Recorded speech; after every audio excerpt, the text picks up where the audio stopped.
Si è interrotta drammaticamente a 29 anni mentre viaggiava in moto tra Mira ed Olo la vita di Ernesto Greborio, originario di Palermo. Da tempo viveva nel veneziano per motivi di lavoro. Era un agente di polizia in servizio all'ufficio prevenzione generale e soccorso pubblico della questura.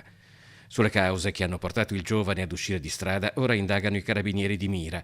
La dinamica è da accertare, ma pare che l'incidente sia avvenuto attorno alla mezzanotte e nel sinistro non sarebbero stati coinvolti altri mezzi. Si tratterebbe quindi di un'uscita di strada autonoma.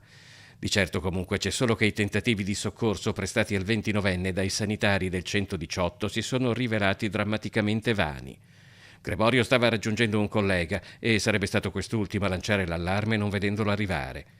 Oggi è il momento del lutto e del cordoglio. Ernesto è descritto da chi lo ha conosciuto come un ragazzo solare e pieno di vita, una vita interrotta drammaticamente percorrendo in moto via Nazionale.